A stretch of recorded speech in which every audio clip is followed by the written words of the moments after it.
Good morning. It is Saturday, May the 2nd. 2nd? Yeah, May the 2nd. How quickly has that come since we've been all stationed in our home and whatnot? I did get a few acquisitions, and one of those was that elastic that was being held hostage in New Jersey that I ordered way back in like March the 16th or something like that. It came the other day, and it stinks. And I looked at it and I said, honey, does this look white to you?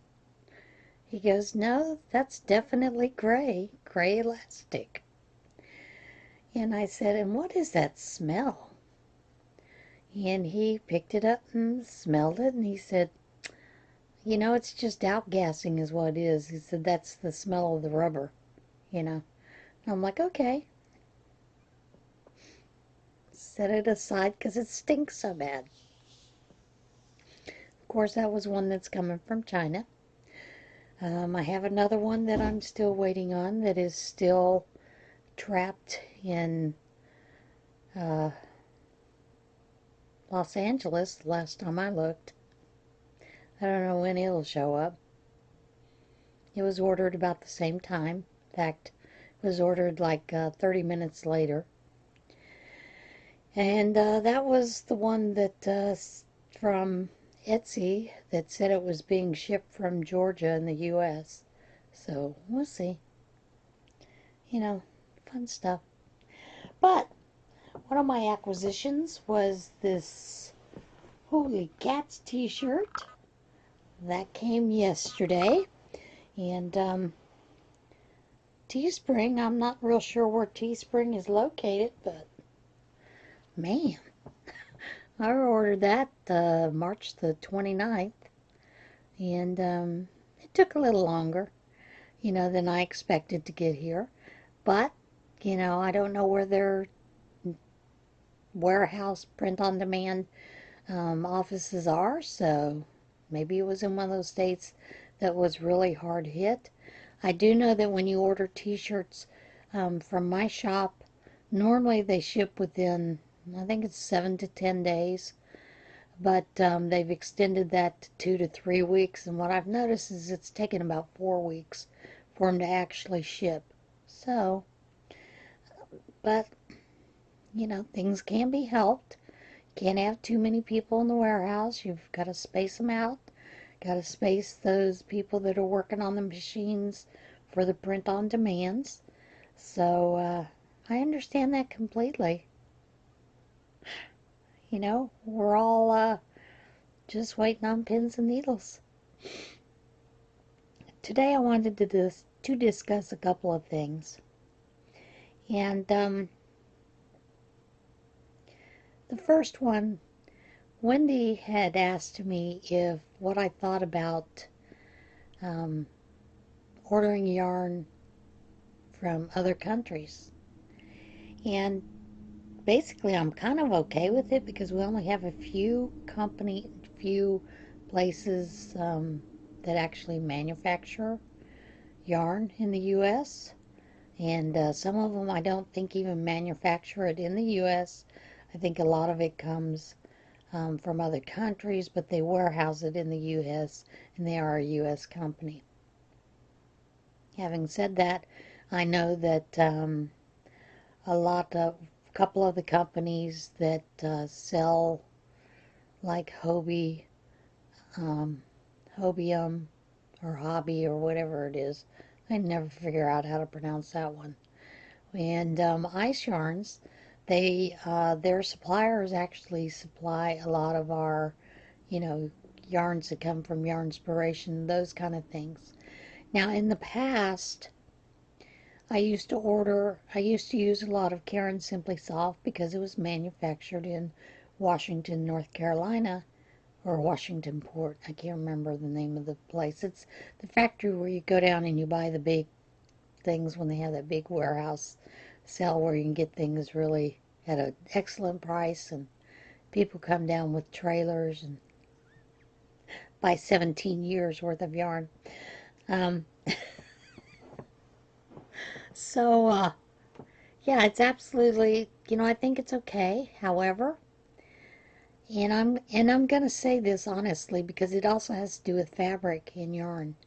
A lot of our yarns and fabrics are made in China, and the past 2 weeks I have placed orders online with Joanne to come into the store and pick up, and I have gotten notice that my order was confirmed, and then I would get another notice telling me it was time to pick up my order, and then within a few minutes later I get a notice from Joanne saying my order had been canceled. Now, normally when it says that your order is ready for pickup, that means someone at the store has already pulled the order and cut your fabric. If it's something you're picking up directly in that store. So I'm like, what is going on? Either they have a glitch in their system or something's really bad. I have noticed it is awful difficult to get a lot of fabric, to get fabric now with this run on the mask, but I know that China has been slow rolling all of their items that are sent to the U.S. And this is my thoughts on that. I think it's time to bring back manufacturing of fabrics, yarns to the U.S. And definitely our medical supply.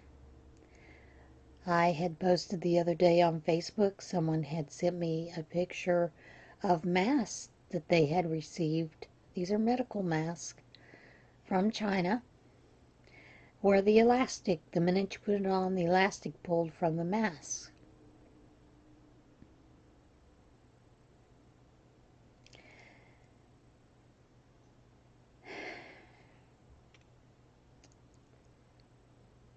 I kind of find it kind of hard to be gentle about this, but we have brought so much wealth to the country of China, who is a socialist capitalist country.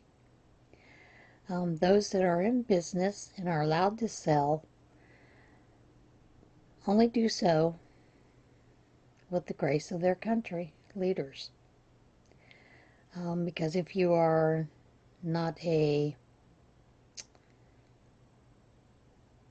certain person of a certain caste, and I'm going to use that, it's kind of like a caste system that India has, then you are not allowed to sell outside of China. So we've brought so much wealth to China. They buy a lot of our debt. When we need to borrow money, we borrow from China. And my question is why? If we are considered one of the wealthiest nations, why are we borrowing from China? We have put all of our eggs into a basket into China. We have had our leaders who have built up China to the point that they expect us to wholeheartedly back their decisions. And I think as a nation we made a mistake by putting so much into China, giving so much into China.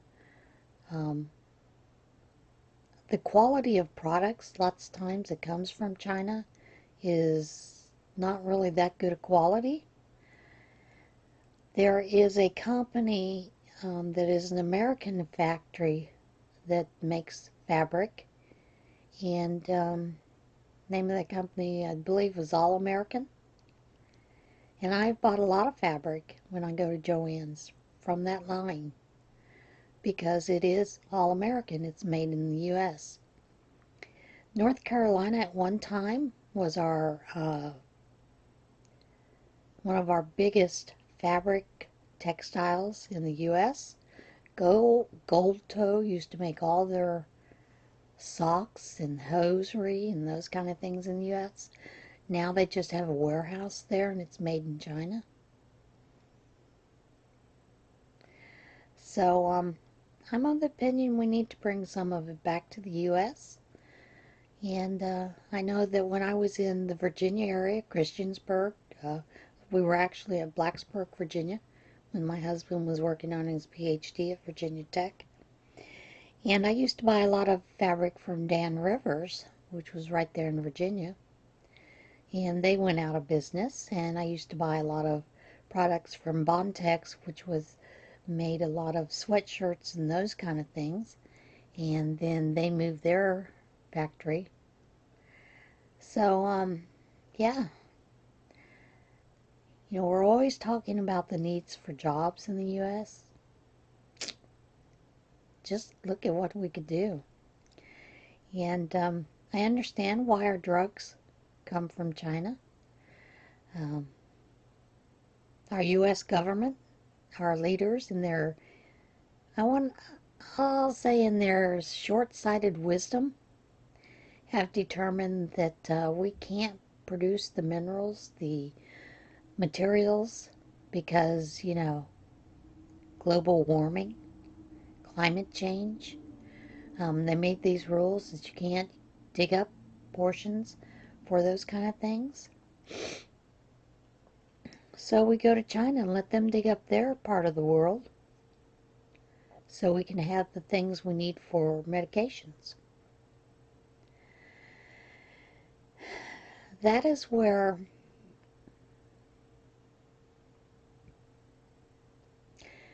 and I'm always told this, that I'm a science denier when I talk about climate change. No.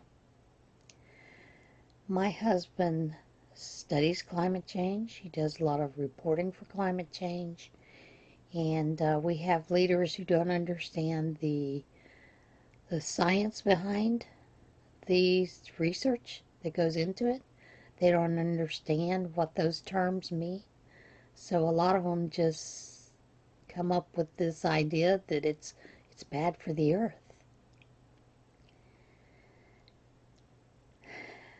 If we are of any kind of faith, then we also understand the earth. We have dominion over the earth. Does that mean we need to be bad stewards of it? No. We need to be good stewards of it. But there is like 87 to 89% of the U.S. that is not even populated at all, other than wild animals and things growing out there. So I do believe that we need to loosen up some of the regulations, which that's the reason that we send China makes our medication, because our leaders put such heavy regulations on creating our medications that the U.S. could not meet those regulations in order to make our medications. So we sent it to China that doesn't have those regulations. Does anybody see the what the heck in that? So if China can't meet those regulations, or they don't, why are we letting them make our medications? You know, those are just some of my thoughts on that. So yeah, I understand a lot of people like the ice yarns, and Turkey does a really good job with creating really soft yarns. So I'm sort of okay with it, but I would prefer that we had more that were, you know, in this continent, made in this continent, instead of another continent. And that's where I'm going to leave that. So yeah, I do think we need to do a lot more in the U.S. and pull back some of those regulations that we know China is not meeting to make our medications. If you've ever been anywhere where anyone has done any quarrying, digging in the proper manner, not polluting lakes and rivers when they're doing it. Then afterwards, if you've ever been past one of those, the vegetation, the animals, all kinds of things are very, very prolific. A lot of in Texas, where I used to go past Tarrant County Junior College, they had a big area that was quarried, and yeah, it was sort of ugly to see. But within a year, when they started repopulating the plants, because they had taken all the minerals and whatnot out of there that they needed, it was actually a nice, beautiful little grove. So the earth has a way of mending itself. No matter what you think, the earth is a balanced system. It is a balanced ecosystem. It's a biosphere. It corrects itself many times on its own. You know, we need to quit giving some of our science information to those who don't understand what they're reading.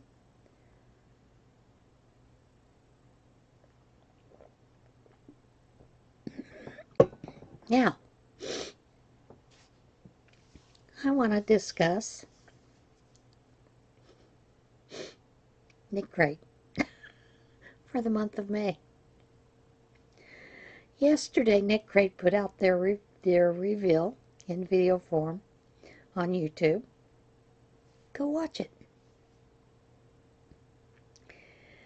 Now, you gotta give props to Clem, because as she's mentioning all this, she is very positive about it's gonna be fun. It's gonna be great. It's gonna be fun.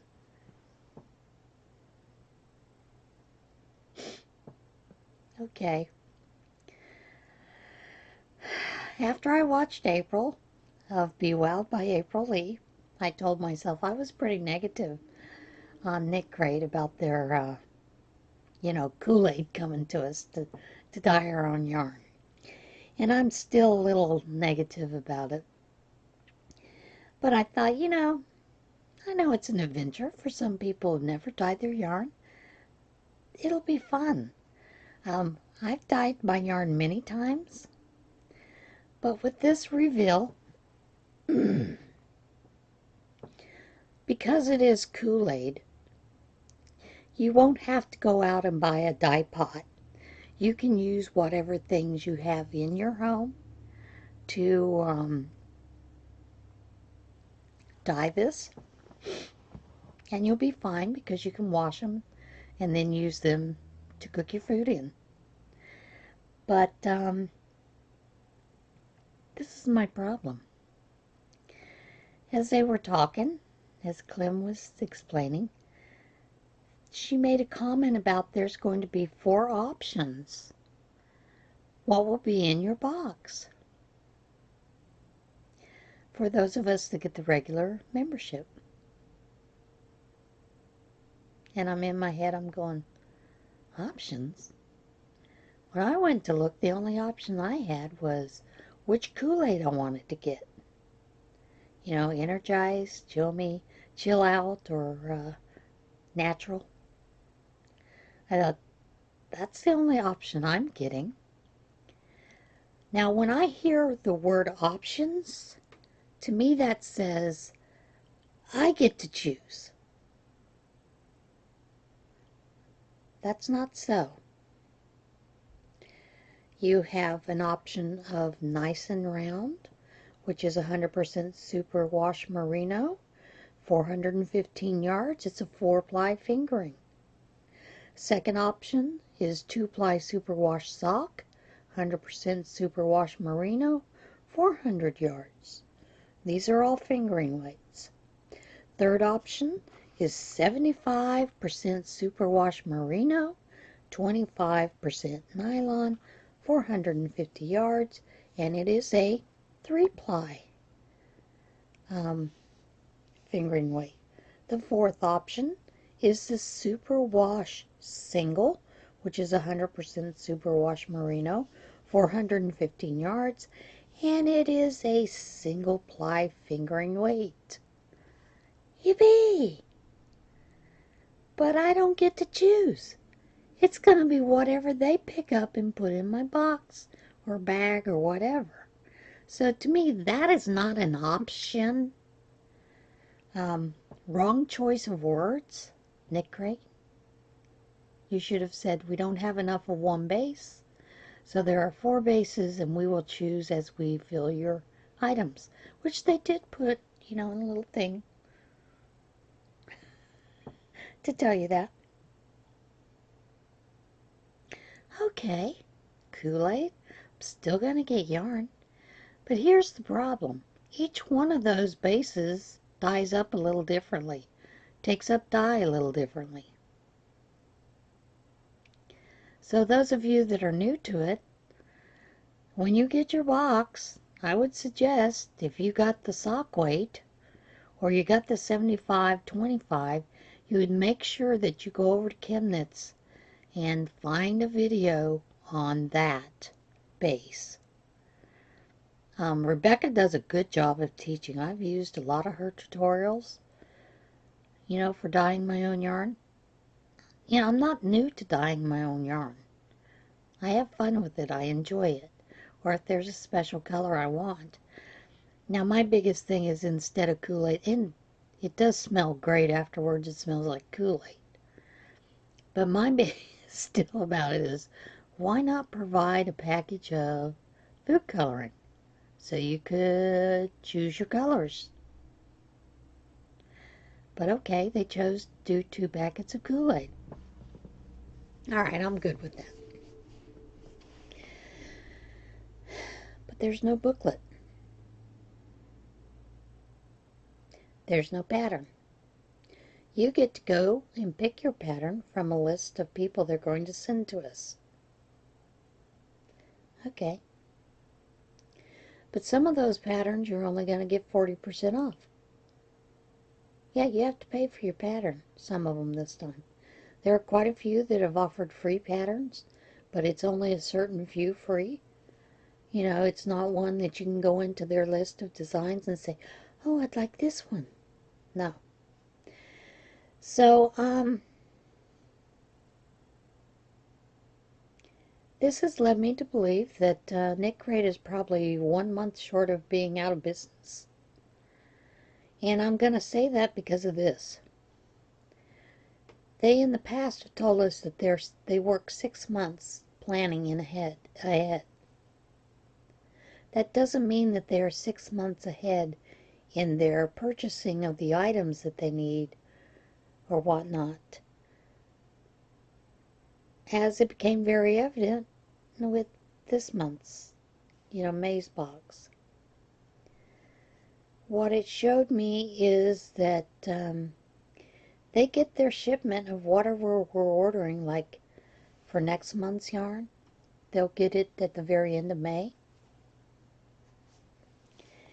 And that's probably not a good business model for a company that has subscription boxes. Does that mean that I'm going to drop them? No, I'll stick with them.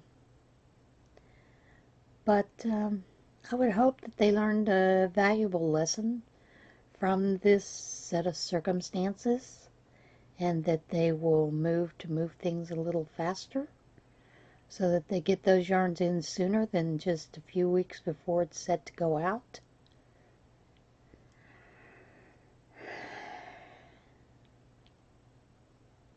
But yeah,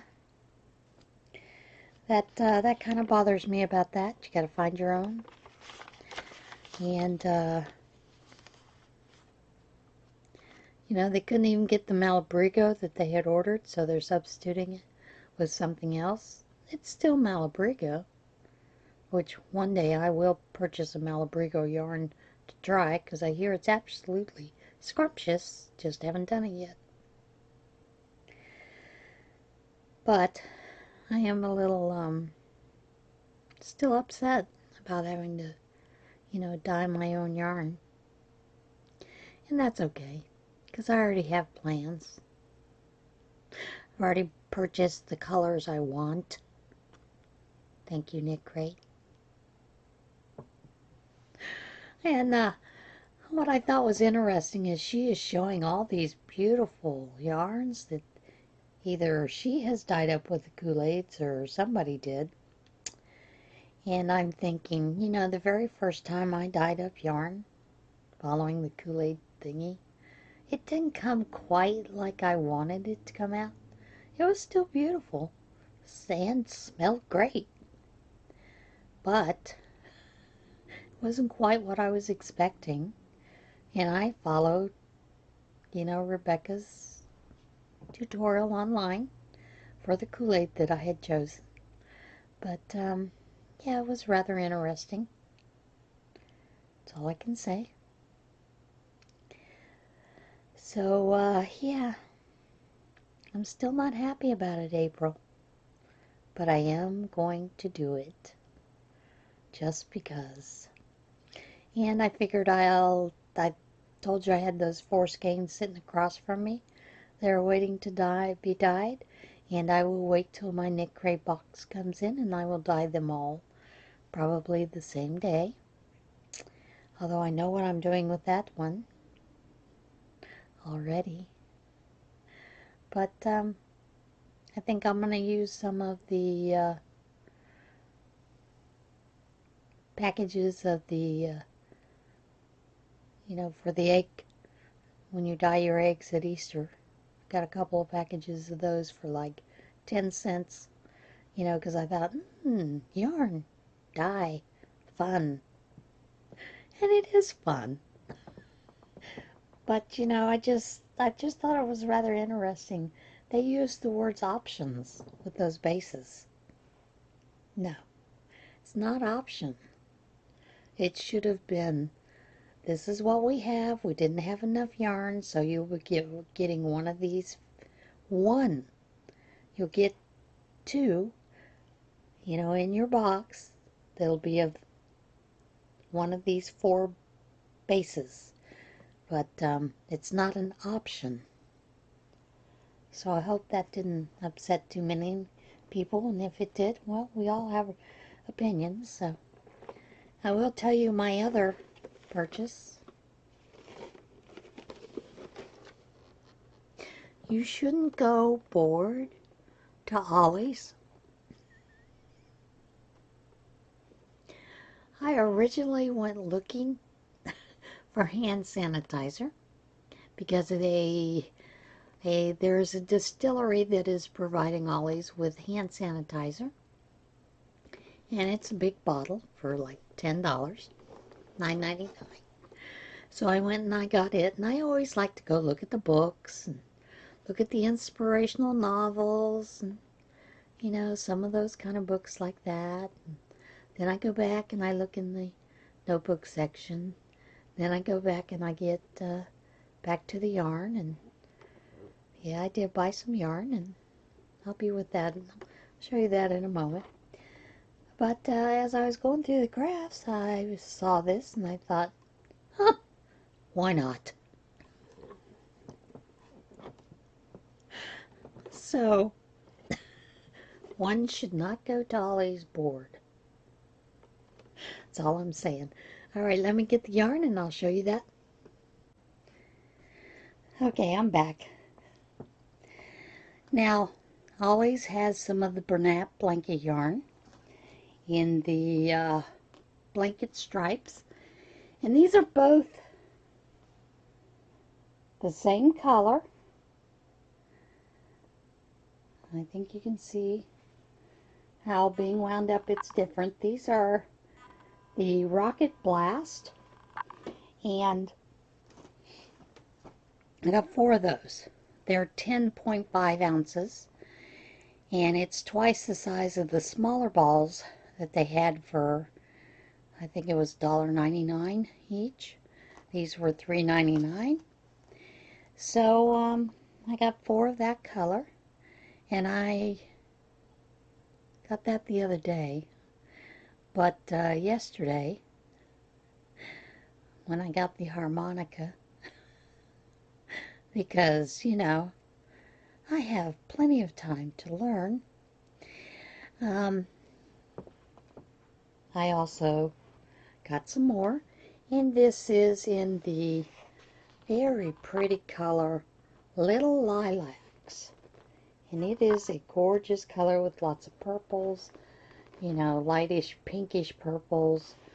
And so I got 2 of these because I realized I don't need 4.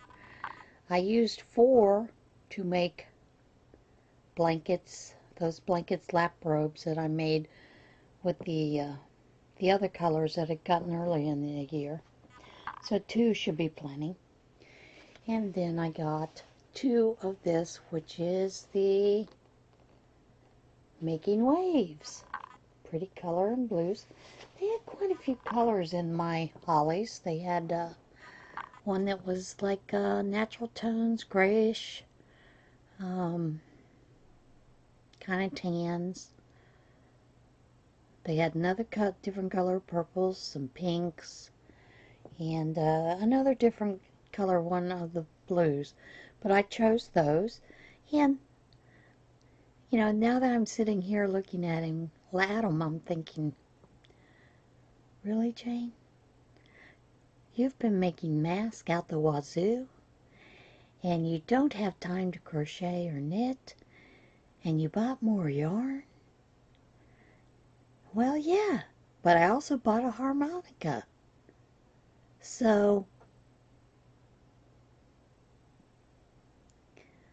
I don't know what's going on with me these days.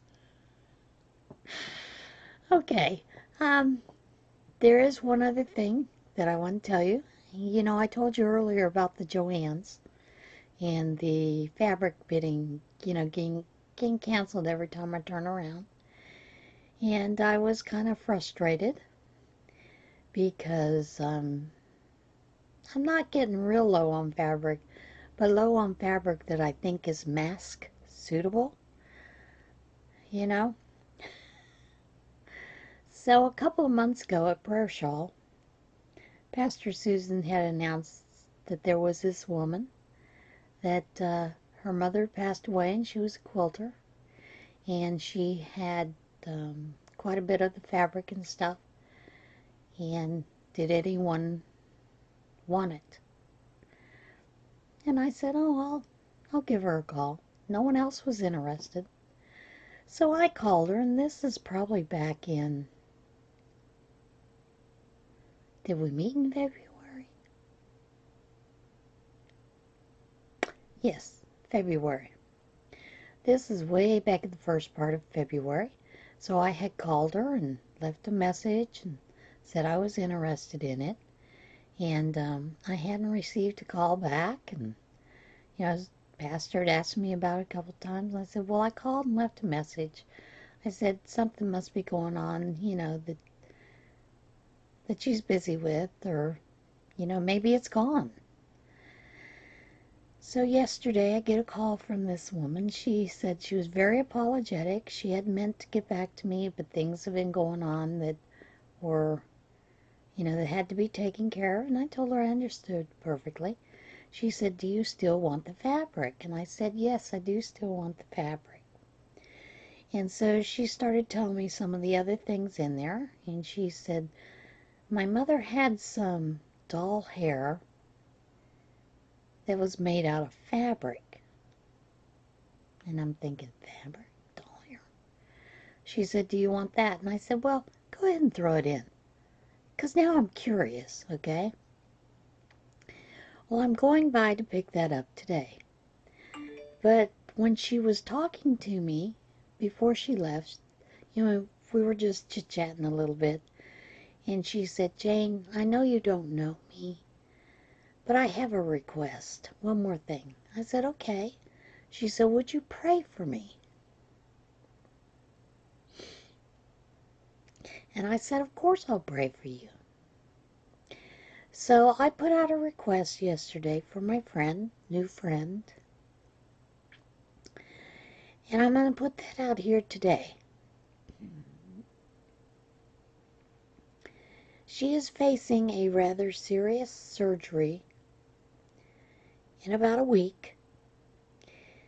And so I would ask for all of you to light your healing candles, say your prayers, whatever, for my new friend Carol, for her to have a healing, calmness, and strength for what she is going to be going through. So I would really appreciate if you would do that for Carol.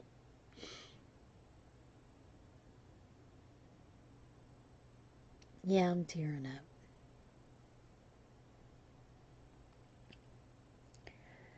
Because she is alone and facing this alone. She does have a couple of friends. And now she has a new friend. So please give a few prayers for Carol. Keep her in your thought, put her on your prayer list, your candle list, whatever, for some healing, calmness, and strength.